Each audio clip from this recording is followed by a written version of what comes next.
존중이란 단어가 갑자기 궁금해졌어요. 존중이 구체적으로 뭐지? 단어 중에 그런 단어들이 있습니다. 너무 많이 들어서 뭔지는 명확히 아는 것 같은데 막상 누군가에게 설명해 보라 그러면 어떻게 설명해야 될지 잘 모르는 단어들이 있어요. 저는 대표적으로 그런 단어 중에 하나가 사랑이란 단어 같기도 해요. 사랑 분명히 굉장히 익숙하고 잘 아는 단어인데 막상 사랑이 뭐야? 라고 물어보면 답을 하기가 어렵죠. 존중에 대한 설교를 해야 되는데 저 스스로가 존중이 뭘까? 존중한다는 건 구체적으로 어떤 모습일까가 궁금해졌어요. 그래서 이런 어학 사전 중에 초등학생들을 위한 사전이 있는 거 여러분 아시나요? 초등 전 과목 어휘력 사전을 찾아봤죠. 거기서 존중을 이렇게 기록해 두었습니다. 높이여 귀하게 여기는 것을 말해요. 존중은 사람이 갖추어야 할 중요한 덕목 중 하나입니다. 내가 상대방을 존중할 때 상대방도 나를 존중해 주는 법이에요. 특히 가까운 사이일수록 서로 존중해야 그 관계가 오래 갈 수 있습니다. 라고 우리 초등학생들이 배우고 있습니다. 그러면서 이런 그림이 같이 있었어요. 네, 내 생각은 어때? 이렇게 하면 어떨까? 이게 지금 서로 존중해 주고 있는 모습이죠. 존중은 높이어 귀하게 여기는 것입니다. 그리고 특별히 가까운 사이일수록 그러해야 관계가 오래 간다고 이야기했어요. 그리고 이 만화에 보면 남자아이가 물어보거든요. 내 생각은 어때?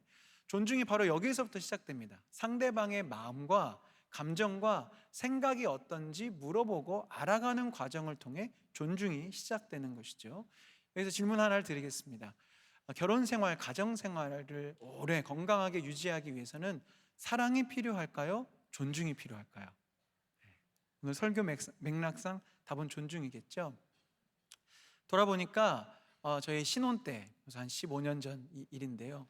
신혼 때 저의 결혼 생활은 사랑은 충만했는데 존중이 부족했던 것 같아요. 그래서 부끄러웠던 저의 잘못을 지금 회개하려고 하는데 여기 많은 아내분들께서 긍휼한 마음으로 이야기를 들어주십시오. 지나간 일입니다. 지금 일이 아니고 15년 전 일이라는 걸 좀 감안해 주셔서 들어주셨으면 좋겠어요. 신혼 때 한 결혼 한 달쯤 됐을 때인가요? 교회 사역을 마치고 집에 딱 들어왔는데 아내가 막 이제 저녁 식사를 한창 준비하는 느낌이 확 오더라고요. 부엌이 뭐 평상시와 좀 다르고 식탁 위에 뭔가가 막 이렇게 준비되어 있는 것 같았어요. 그래서 이렇게 씻고 기대하는 마음으로 식탁에 딱 앉았죠. 그런데 웬걸요? 펼쳐진 광경이 푸른 초장과 쉴만한 물가였습니다. 무슨 말이냐면 김치와 또 다른 형태의 김치, 나물과 샐러드와 여러 가지 푸릇푸릇한 반찬들이 가득한데요. 제 기억에 제 젓가락이 갈 만한 반찬이 없는, 뭔가 많기는 한데 갈 게 없었어요. 근데 저는 아내를 사랑했습니다. 신혼이라고 말씀드렸어요. 저는 아내를 사랑했기 때문에 절대로 반찬 투정하지 않았습니다. 대신 조용하게 찬장으로 가서 참치캔을 꺼내왔습니다. 네. 그 중호의 눈빛을 내려놓은 거죠. 예전에도 한번 설교 때 얘기를 했는데요. 제가 이제 딱 꺼내왔는데 아내가 이렇게 막 언짢은 걸 했다 그랬더니 아내가 저한테 이렇게 상황을 정정해 주더라고요. 당신이 첫 번째 꺼내왔을 때 내가 화를 낸 게 아니고 세 번째 꺼내온 날 화를 냈다고요. 저는 이 어마무시한 행동을 세 번이나 했던 것입니다. 몰랐습니다. 저는 분명히 아내를 사랑했고 사랑했기 때문에 반찬 투정하지 않았고 많은 반찬이 있지만 그냥 저는 참치 하나를 곁들이려고 했을 뿐입니다만 거기에는 존중이 없었죠. 또 신혼 때 제가 얼마나 미숙한 남편이었냐면 이렇게 여행을 가거나 어딜 놀러 가면 꼭 왜 그랬는지 모르겠어요. 엑셀표로 하루의 일정을 짰습니다. 네. 제가 굉장히 계획형의 사람이거든요. 그래서 아침엔 뭐를 하고 점심은 이걸 먹는데 만약에 이 집이 문을 닫았을 경우 줄이 길 경우 플랜 B, C 막 세워놓고 막 이 여행에 대한 재정 예산도 짜놓고 여러분 지금 단기 선교 가는 거 아니지 않습니까? 근데 저는 그렇게 살아왔고 이렇게 하는 것이 아내를 사랑하는 거라고 생각했어요. 근데 돌이켜보니까 그건 존중이 없는 사랑이었죠. 저는 알았어야 합니다. 존중은 알면서부터 시작되는데 아내가 지금 이 식탁을 차리기 위해서 얼마나 많이 고민하고 얼마나 많이 찾아보면서 준비했는지에 대해서 제가 헤아리고 알았다면 아무리 제 입장에서 먹을 반찬이 없어도 참치캔 꺼내러 가면 안 되죠. 그리고 저는 알았어야 합니다. 아내는 시간이 가면 갈수록 제 입맛을 알아가고 남편이 뭘 좋아하는지를 분명히 알아가게 될 것이라는 이 진리를 분명히 그때 알았어야 돼요. 근데 그때는 그걸 몰랐죠. 지금은 아내가 얼마나 고마운지 늘 찬장에 참치가 가득 있어요. 남편이 어떤 걸 좋아하는지 너무 잘 아는 거죠. 이렇게 되어갈 거라는 걸 제가 모르니까 그렇게 미숙한 방식으로 존중하지 못했던 거예요. 또한 저희 아내는 굉장히 감성적인 사람이고 꽉 짜여진 틀보다는 좀 여유 있게 융통성 있게 즉흥적으로 다니는 여행과 그런 시간들을 더 기뻐한다는 것을 그때는 알지 못했어요. 그러니까 늘 제 방식대로 내가 옳다는 방향대로 주장하니 그 관계가 아름다울 수 없는 것이죠. 제가 이렇게 담대히 고백할 수 있는 것은 지금은 그러지 않습니다. 지금은 서로 많이 알아가는 시간도 있었고 존중하는 마음으로 서로 대화하고 서로의 마음이 어떠한지 이 상황 가운데 어떤 생각을 갖고 있는지를 많이 대화하기 때문에 지금 참 좋은 관계로 지내고 있어요. 존중이 바로 이런 것 같습니다. 다시 말씀드리지만 높이어 귀하게 여기는 것이고 특별히 가까운 사이일수록 더욱더 존중이 필요한 것입니다. 가만히 살펴보니까 오늘 주제가 성령님이신데 성령님은 어디 계시죠? 바로 내 안에 계십니다. 믿으십니까? 성령님은 내 안에 계세요. 가장 가까이에 계세요. 이 세상 그 누구보다도 가장 가까이에 계신 분, 가까이에 존재하는 그 영이 바로 성령님이십니다. 그렇기 때문에 그분과 좋은 관계를 오래도록 유지하려면 이 존중이라는 덕목이 주님과 나 사이에서 반드시 있어야 하는 것이죠. 말씀드린 대로 존중은 알면서부터 시작됩니다. 우리가 성령님이 어떠한 분이신지 정확히 알아야 존중을 시작할 수 있어요. 감사하게도 예수님은 성령님이 어떠한 분이신지 아주 명확하게 가르쳐 주셨죠. 그게 바로 오늘 본문인데요. 26절을 다시 보겠습니다. 보혜사 곧 아버지께서 내 이름으로 보내실 성령, 이렇게 되어 있어요. 보혜사, 한두 번쯤은 들어보셨을 텐데 이 보혜사라는 단어의 이 헬라어는 파라클레토스라는 단어고요. 이 단어를 영어로 풀어보자면 보혜사는 어떤 분이시냐? 카운셀러, 상담가가 되어주시고, 어드바이저, 조언을 해주시는 분이고, 헬퍼, 도와주시는 분이고, 컴포터, 위로해주시고, 어드보케이트, 대변인이 되어주시고, 변호인, 중보자가 되어주시는 역할을 성령님이 하시는 거예요. 얼마나 감사한 분입니까? 우리를 위해서 존재하는, 나를 돕기 위해, 나를 대변하기 위해, 나를 지키기 위해 존재하시는 분이 바로 성령님이라는 거예요. 또한 이어지는 말씀에 예수님은 성령님을 이렇게 소개하시죠. 아버지께서 내 이름으로 보내실 성령. 짧은 한 구절이지만 여기에 삼위일체 하나님이 다 등장하십니다. 아버지께서, 성부께서 성자의 이름으로 보내시는 영이 성령이라는 거예요. 성령님은 하나님 그 본체 자체이십니다. 그렇기 때문에 성령님은 구약에서부터 위대한 일을 이루신 분이시죠. 창조의 주체셨어요. 창세기 보면 하나님의 영이 수면 위에 운행하시느니라는 구절이 있습니다. 태초 그 전부터 성령님은 존재하시며 창조의 역사를 이루셨던 영이십니다. 그분은 성경의 기록자이시죠. 모든 성경은 하나님의 감동으로 된 것으로의 그 감동이 바로 성령을 의미합니다. 여러 가지 기적과 이적의 주관자시고요, 여인들의 태를 열어주셨고요, 환상과 계시를 주시고 예언자들이 예언할 수 있도록 임하셨습니다. 무엇보다도 다윗에게 임하셔서 하나님을 찬송하게 하시고 골리앗과도 같은 큰 문제를 마주해서 승리할 수 있는 힘을 주셨던 영이 바로 성령님이십니다. 감사하게도 신약을 보면 이 위대한 성령님을 모든 신자들에게 선물로 허락하셨음을 확인하고요, 신약 안에 왜 우리에게 이 성령을 주셨는지 대략 6가지의 이유를 발견할 수 있습니다. 성령의 선물을 주신 이유가 무엇입니까? 첫 번째로 우리로 하여금 이젠 예언자만이 아니라 모든 믿는 자들이 하나님의 음성을 들을 수 있게 하십니다. 그 음성은 특별히 가르치고 생각내게 하시는 그 마음을 통해, 생각을 통해 주님의 음성을 듣게 하시죠. 두 번째, 세상이 줄 수 없는 평강과 평안을 주시고요, 육체의 소욕을 잠잠케 하십니다. 쉽게 말해서 죄를 이길 수 있는 힘을 성령께서 내 안에 불어넣어 주신다는 거예요. 네 번째, 성숙한 그리스도의 성품과 인격이 형성되도록 하시죠. 9가지 성령의 열매를 맺어 가십니다. 담대히 복음을 전하게 하시고요, 각종 은사를 발휘하게 해주시는 영이 바로 내 안에 계시는 성령님이세요. 정말 최고시죠. 오늘 설교 제목처럼 내 안에 계신 성령님은 문자 그대로 최고이신 성령님입니다. 그런데 이 위대하고 최고이신 성령님을 내 삶 가운데 실제로 누리고 나를 위해 존재하시는 주님이 역사하시고 일하시려면 존중이라는 행동이 반드시 필요해요. 성령님이 이런 분이신지 아는 거 너무 중요합니다. 제가 지금까지 이 이야기를 드린 겁니다. 성령님이 어떠한 분이신지조차 다 모르면 우리가 성령님을 누릴 수 없겠죠. 존중이 시작될 수 없겠죠. 그런데 더 중요한 것이 있습니다. 성령님이 어떠한 분이신지 알았다면 이제 그 알을 바탕으로 존중의 행동으로 넘어가야 돼요. 담임 목사님께서 이것을 이렇게 비유하셨어요. 찰스 프라이스가 쓴 진정한 그리스도인에 있는 책 내용을 인용하시면서 기차 시간표를 아는 것과 실제로 그 기차를 타는 것은 다릅니다라고 쓰셨습니다. 이해가 바로 되시죠? 성령님이 어떠한 분이신지 아는 거 너무 중요하지만 알고 있다고 해서 그 성령님이 내 안에서 역사하시는 것은 아닙니다. 근데 많은 크리스천들이 이렇게 착각해요. 성령님이 어떤 분이신지 저는 알고 있고요, 주님이 나와 함께 하심을 내가 알아요.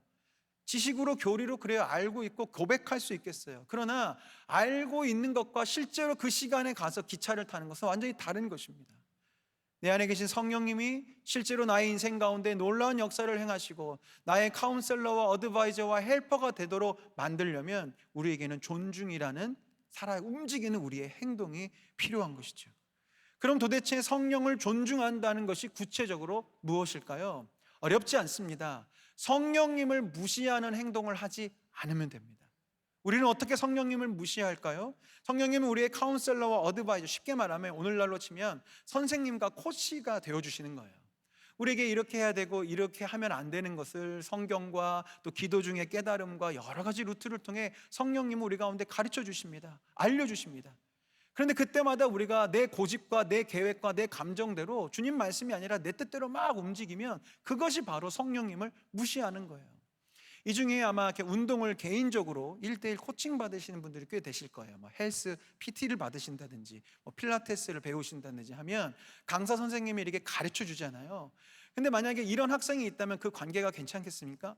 이 헬스 코치가 이제 이건 몇 번씩 하시고요, 이쪽으로 움직이시고요, 막 이렇게 가르쳐 주는데 자기가 얘기하는 거야. 선생님, 그렇지만 그 방법보다는 제가 생각하는 게 더 나은 것 같아요. 그리고 가르쳐 주신 방법 너무 힘들어요. 저는 못하겠어요.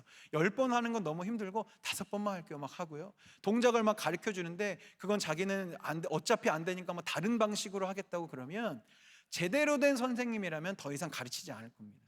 그렇죠? 그 관계가 이어질 수가 없죠. 가르치는 대로 움직이지 않는 것은 무시하는 것과 같기 때문에 그 관계는 어그러질 수밖에 없어요. 성령님은 또한 우리의 대변인이 되어주신다는데 도대체 누구한테 우리를 대변하실까요? 그것은 우리를 정죄하고 우리의 가치를 무너뜨리려고 하는 사단과 그들이 만든 이 세상의 모든 것에게 주님이 우리를 대변해 주십니다. 사단은 끊임없이 우리를 정죄합니다. 우리의 존재 가치를 무너뜨립니다. 그렇지만 주님은 우리 안에서 이 영의 세계에서 볼 때 우리의 대변인이 되어주셔서 말씀해주고 계세요. 아니야, 얘는 괜찮은 애야. 이 친구가 가지고 있는 이런 연약함에는 이유가 있고 나는 그럼에도 불구하고 이 친구를 사랑해. 이 친구에게 놀라운 점이 있어 라고 우리를 자꾸 대변해주시고 칭찬해주고 계신 분이 성령님이신데요, 그럼에도 불구하고 우리가 끝끝내 계속 주님 보시기에 못난 짓 하고 막 넘어지고 죄악 가운데 뒹굴고 있으면 우리의 인생이 불편해지고 망가지는 것은 둘째치고 우리 주님이, 우리 성령님이 사탄 앞에서 우스워지시는 거예요. 그렇지 않겠어요? 주님은 계속 우리를 괜찮다라고 대변해 주시는데, 물론 우리가 완전하고 완벽한 삶을 살 수 있는 것은 아니지만 주님의 그 마음을 헤아리면서 조금씩 주님이 나를 괜찮다 하시니 괜찮은 삶의 모습으로 살아가려고 애를 써야 하나님의 영광이 높여지는 것이지, 그렇지 않으면 주님의 영광은 침해를 받는 것이죠. 그렇기 때문에 성령님을 존중한다는 것은 그분을 무시하지 않는 것이고, 그것의 또 다른 반대말은 성령님을 깊이 존중하며 순종하는 것을 의미합니다. 에베소서 5장 18절 말씀입니다. 술 취하지 말라. 이는 방탕한 것이니 오직 성령으로 충만함을 받으라. 저는 사도 바울께서 이 짧은 한 구절에 성령님을 모시고 사는 삶이 어떤 것인지 정말 잘 설명하셨다고 봅니다. 성령 충만을 술 취함과 비교하고 있어요. 술 취하면 어떻게 됩니까? 사람이 그 술 기운, 그 알코올 성분이 그 사람을 완전히 압도해 버리지 않습니까? 그래서 말도 제대로 하지 못하고 걸음걸이도 제대로 못하고 운전도 제대로 못하니까 큰일이 나는 거잖아요. 성령의 충만이 이와 같다는 것입니다. 성령님이 나를 다스리시고 내가 성령님께 존중의 자리를 내어드리면 우리의 모든 말과 생각들을 주님 앞에 굴복하는 거죠. 내가 하고 싶은 말이 있고 내가 움직이고 가고 싶은 곳이 있지만 성령님을 의식하기 때문에, 성령님을 존중하기 때문에 그분 앞에 순종하기 위해서 모든 것들을 내려놓는 그 상태가 바로 성령의 충만이라는 거예요. 같은 맥락에서 사도행전 5장 32절에 이렇게 성경은 기록하고 있습니다. 우리는 이 일의 증인이요, 하나님이 자기에게 순종하는 사람들에게 주신 성령도 그러하니라. 아멘. 명확합니다. 누구에게 성령을 허락하십니까? 누구에게 성령의 놀라운 역사하심과 일하심을 허락하십니까? 그것은 바로 순종하는 사람들, 성령님께 순종하는 사람들에게 하나님은 역사하십니다.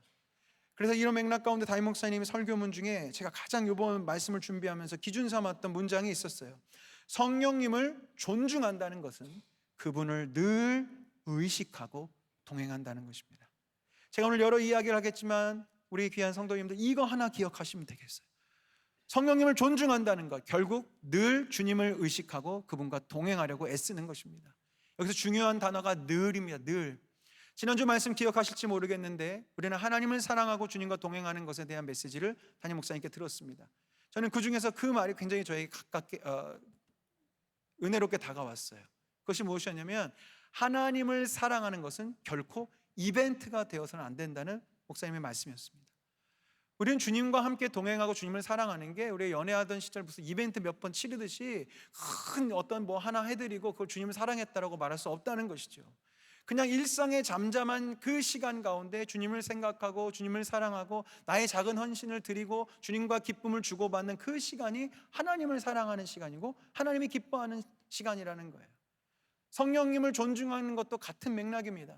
내가 어떤 성령님의 놀라운 능력이 필요할 때만 주님을 의식하고 생각하고 기도하는 것이 아니라 일상의 그 잠잠한 자리에서 늘 주님을 생각하고 주님 내 안에 계시지, 주님은 역사하실 수 있는 분이시지를 기억하면서 그분과 동행하는 것이 존중의 핵심이고 승리하는 그리스도인의 본질이라는 것입니다. 오스왈드 챔버스 목사님은 주님은 나의 최고봉에서 이런 이야기를 하십니다.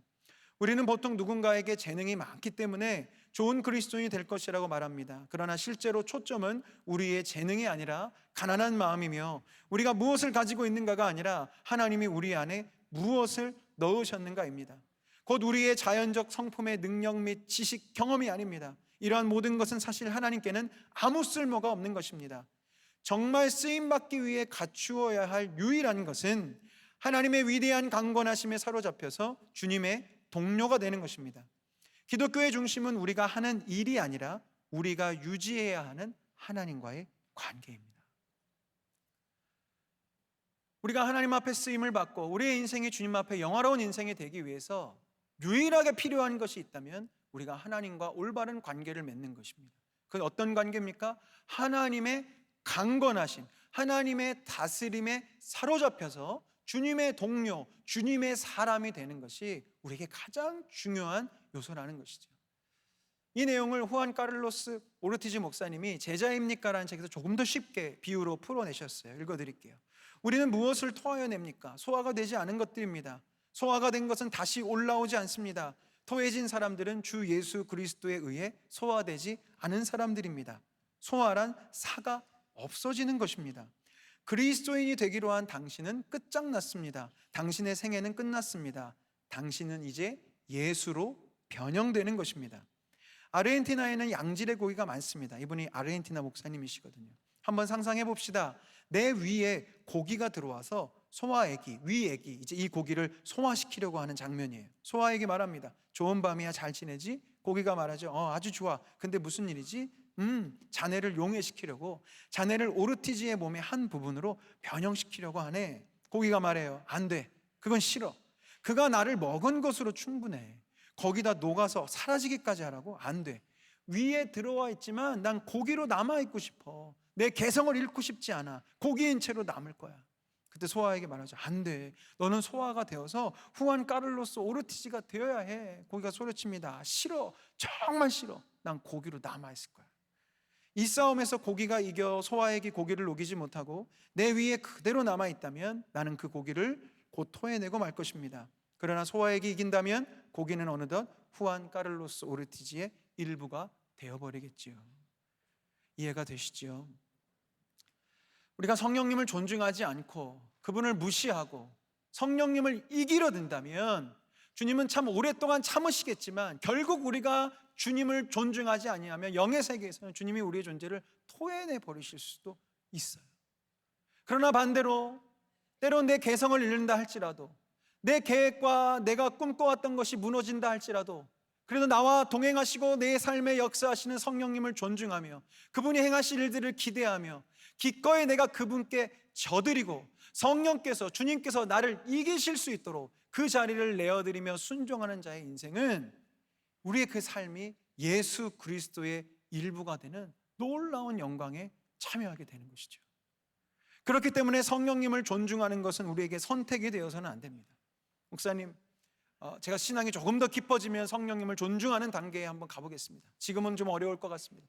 지금 제가 상황이 너무 어렵습니다. 너무 바쁘고 해결해야 될 문제들이 많기 때문에 제 인생이 조금 평탄해지면 그때 성령님을 존중하는 깊은 단계로 한번 들어가 보겠습니다 라는 생각을 하실 텐데, 그러시면 안 됩니다. 왜냐하면 성령님을 존중하는 것은 바로 지금 여기서 당장 시작해야 될 일이기 때문에 그렇습니다. 성경을 보면 성령님을 존중하지 않을 때 우리의 영과 삶의 자리에서 일어나는 증상들이 결코 괜찮지 않기 때문에 그렇습니다. 우리가 성령님을 존중하지 않을 때 어떤 일이 일어나냐면, 첫 번째로 성령님을 존중하지 않을 때 우리의 인생에 평안이 없습니다. 평안하지 않습니다. 오늘 본문 27절 말씀이죠. 평안을 너희에게 끼치노니 곧 나의 평안을 너희에게 주노라. 내가 너희에게 주는 것은 세상이 주는 것과 같지 아니하니라. 너희는 마음에 근심하지도 말고 두려워하지도 말라. 너무 귀한 말씀이에요. 우리의 삶이 불안하고 두렵고 평강이 없을 때 많이 찾아보고 인용하고 듣는 말씀이실 겁니다. 그런데 이 말씀이 어떤 맥락 가운데 놓여져 있는지 우리는 잘 알고 있으셔야 돼요. 이 말씀은 그냥 요 27절만 뚝 있는 게 아닙니다. 보혜사 성령님을 소개해 주시고 그분이 어떠한 분이신지 알려주신 26절 다음에 놓여졌다는 것을 우리가 잘 살펴볼 수 있어야 돼요. 오늘 설교의 맥락으로 설명하자면 26절의 삶, 성령님을 존중하고 그분을 의식하며 동행하는 삶이 있는 자만이 27절이 약속하고 있는 놀라운 평강과 평안을 경험하게 되는 것이죠. 그렇기 때문에 반대로 26절의 삶이 없어요. 아무리 교회를 오래 다니고 교리를 다 알고 있고 믿음의 고백이 있다 할지라도 내 삶에 26절의 삶이 없다면 27절의 평강도 없는 것입니다. 근데 평강만 없는 게 문제가 아니고요, 우리가 성령님을 주인 삼지 않고 주님이 날 다스리지 않으면 내가 원치 않아도 세상의 영과 세상의 가치관들이 나의 마음과 생각 속으로 막 스며들어옵니다. 예수님 말씀하시는 건요, 내가 주는 것은 세상이 주는 것과 다르지 않다. 그럼 세상이 주는 것은 뭔데요? 그 뒤에 나오잖아요. 근심과 두려움입니다. 세상의 영과 세상의 가치관과 문화는 겉으로 포장하기엔 굉장히 그럴듯해 보여도 결국 그것들은 우리 마음 가운데 근심과 두려움을 줘요. 하나의 극명한 쉬운 예를 들어드릴게요. 여러분 TV 홈쇼핑 자주 보시죠? 우리 성도님들은 참 정직하신 것 같아요.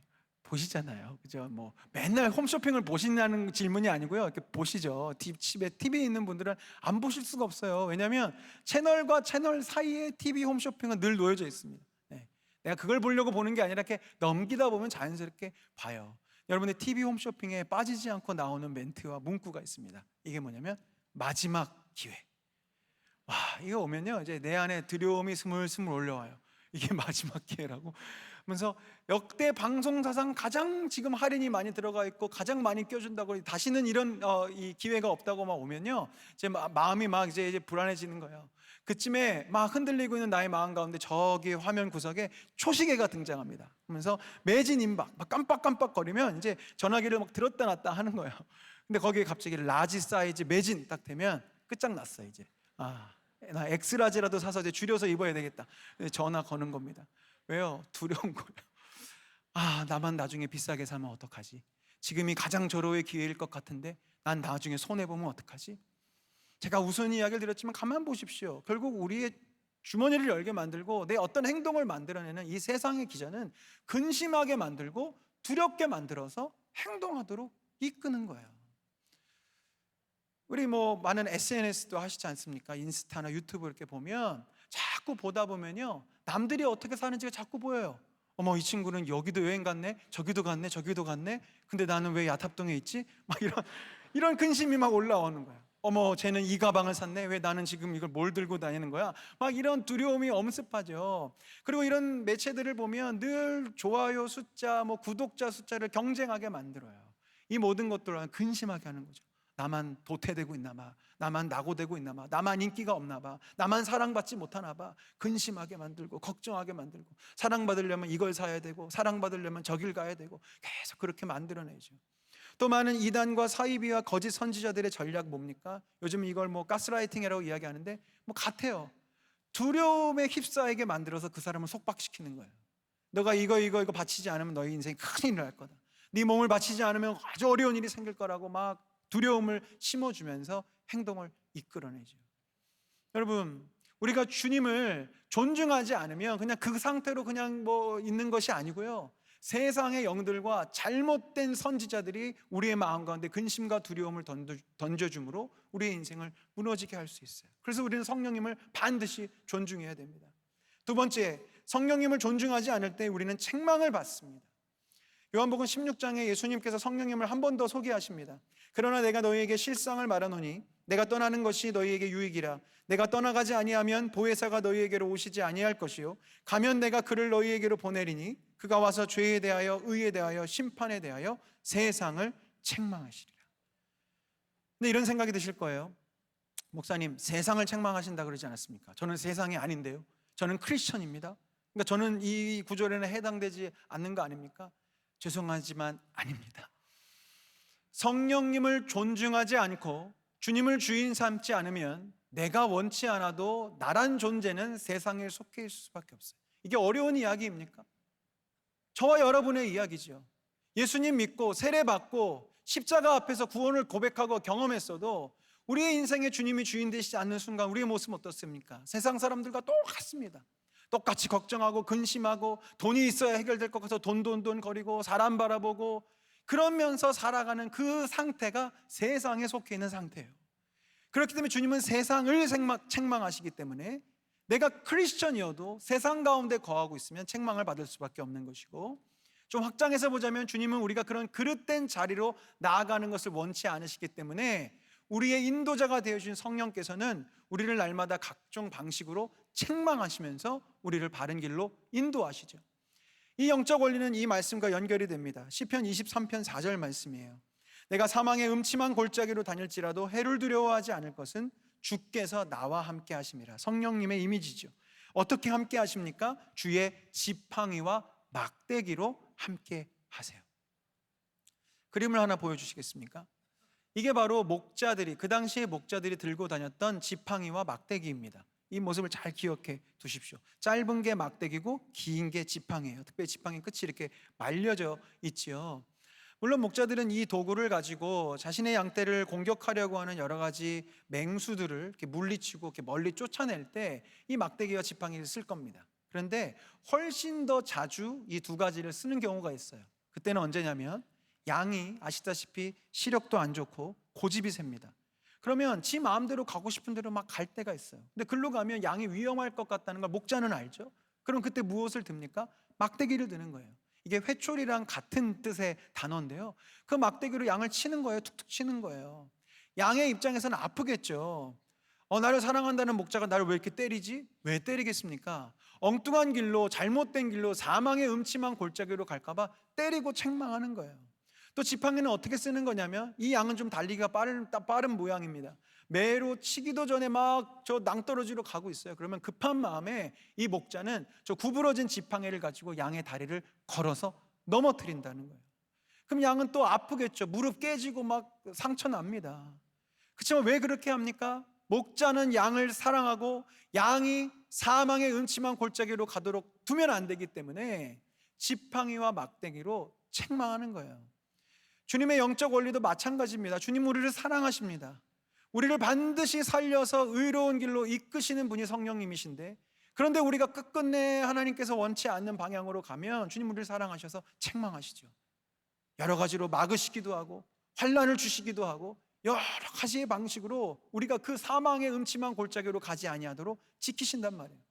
너무나 감사한 사랑이지만 우리가 주님과 동행하는 것이 그저 책망받는 정도에만 거한다면 우리의 인생이 얼마나 괴롭겠습니까? 하나님 나를 늘 책망해 주셔서 너무 감사해요. 맨날 이렇게 때려주셔서 너무 슬픈 신앙생활이잖아요. 우리가 기왕 주님을 모시고 살아가는 거 책망받는 사랑에만 안주하는 것이 아니라 주님을 바라보며 주님이 이쪽으로 가시니 나도 이쪽으로 가야 되겠구나. 주의 말씀이 나더러 이렇게 순종하라 하시니 내가 한번 이 순종의 길로 가야 되겠구나라고 마음을 먹으면 우리는 책망받는 것이 아니라 주님의 도우심과 위로와 힘을 받으면서 우리 주님과 함께 아름다운 산책을 할 수 있게 되는 것이죠. 그렇기 때문에 이 두 가지를 통해서 내가 정말 성령님을 의식하며 존중하며 사는지를 점검할 수도 있습니다. 무슨 말이냐? 뭘 해도 평안하지 않고 뭔가가 늘 근심된다면 어쩌면 나의 영혼은 지금 성령님을 존중하지 않기 때문일 수도 있습니다. 또 신앙생활을 하고 주님을 믿는다 하지만 주님을 생각하면 뭔가 마음이 답답하고 주님이 나와 함께 하신다는 것이 그저 부담스럽기만 하다면 어쩌면 나는 성령님을 모시고는 살지만 존중치 않는 이유일 수도 있습니다. 말씀을 마무리하겠습니다. 담임 목사님께서 말씀하신 거 한 번 더 읽어드릴게요. 성령님을 존중한다는 것은 그분을 늘 의식하고 동행한다는 것입니다. 성령님을 늘 의식하고 동행하는 것. 사랑하는 여러분, 눈을 한번 잠깐 감아 보시겠어요? 그리고 여러분의 두 손을 여러분의 마음 위에 올려두셨으면 좋겠습니다. 지금 저는 여러분에게 어떤 상상놀이를 하는 것이 아닙니다. 성령을 힘입지 않고서는 그 누구도 예수를 주라 시인할 수 없다고 성경은 기록하고 있습니다. 이 자리에 앉아 계신 여러분 모두는 예수님을 주로 고백하기 때문에 이 주일 오후에 다른 곳 가지 않으시고 예배당으로 모이신 거 아니겠어요? 그렇다면 성령님은 분명히 저와 여러분 가운데 함께 하십니다.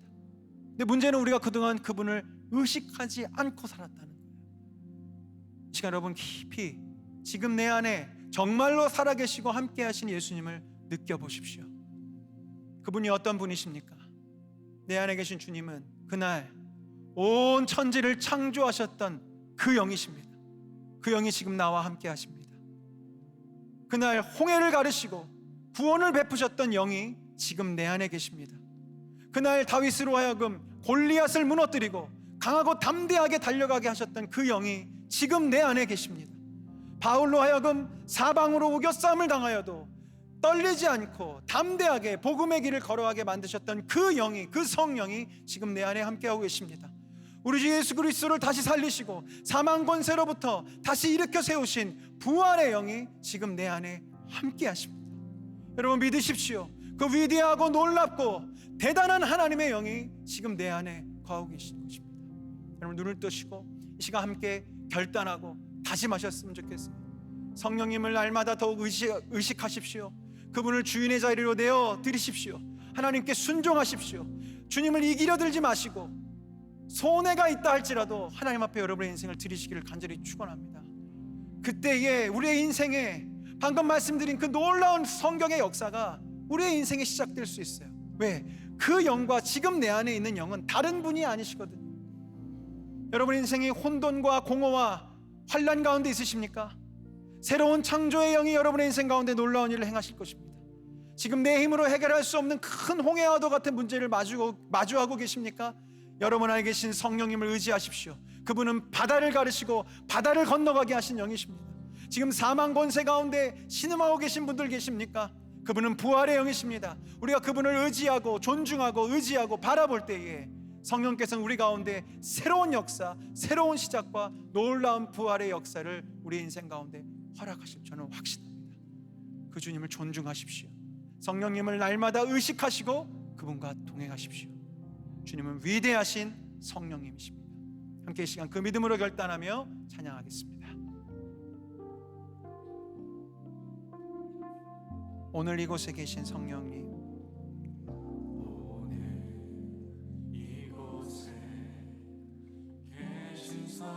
성령님 우리에게 말씀하시고 우릴 가르치소서. 다시 우리 맘 열어주시고 주의 빛으로 밝혀 우릴 인도하소서. 오늘 이곳에 계신 성령님,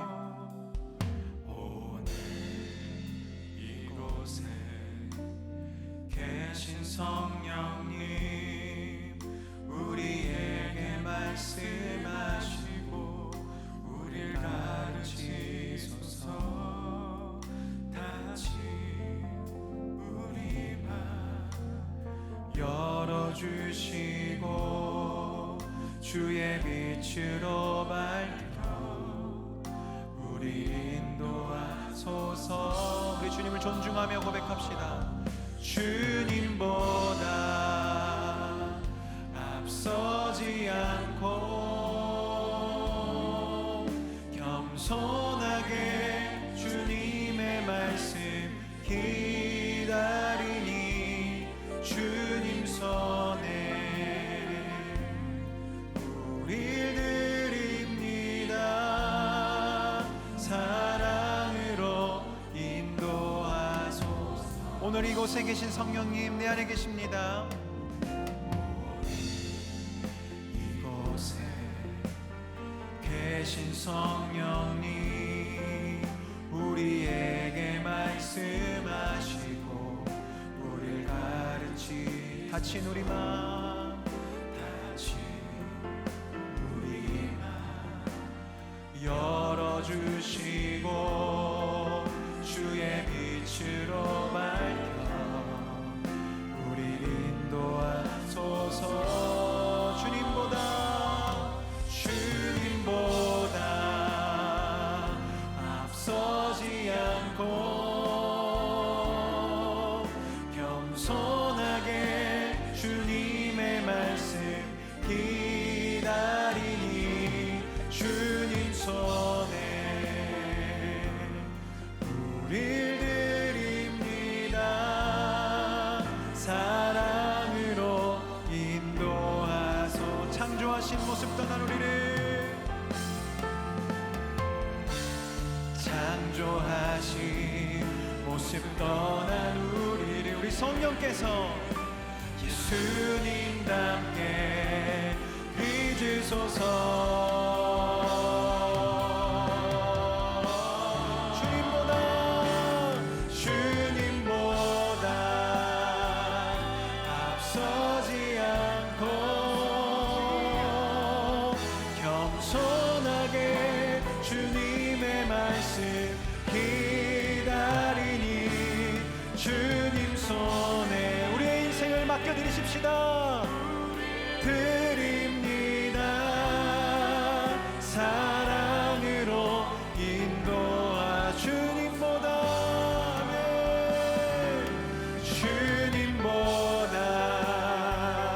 앞서지 않고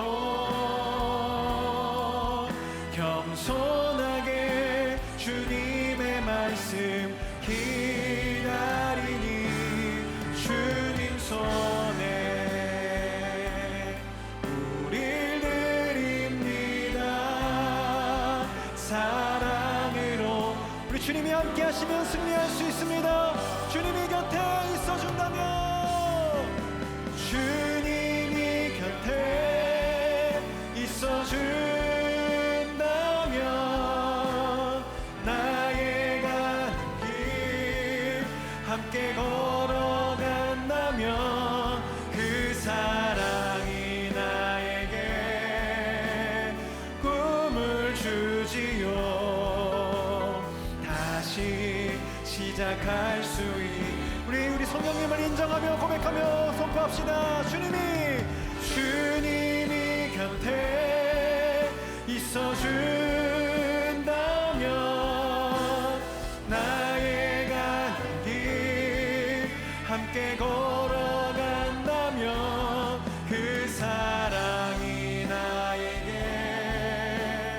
꿈을 주지요. 다시 우리 마지막 한 번만 더 우리 믿음을 다해 고백하겠습니다. 주님이 곁에 계십니다. 주님이 곁에 있어준다면 나의 가는 길 함께 걸어간다면 그 사랑이 나에게 꿈을 주지요. 다시 시작할 수 있도록.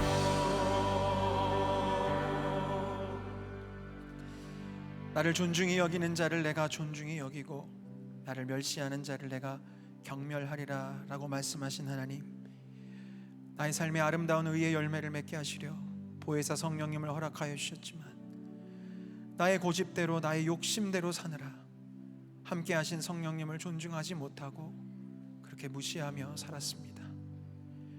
그래서 무엇을 해도 근심과 두려움이 사라지지 않았으며 때론 주님을 믿는 것이 그저 부담스럽기만 했는지 모르겠습니다. 이제라도 돌이켜 내 안에 계신 성령님을 존중하기로 결단합니다. 주님, 나의 자아를 주께 드리오니 다스려 주시옵소서, 인도해 주시옵소서. 주님보다 앞서지 않겠습니다.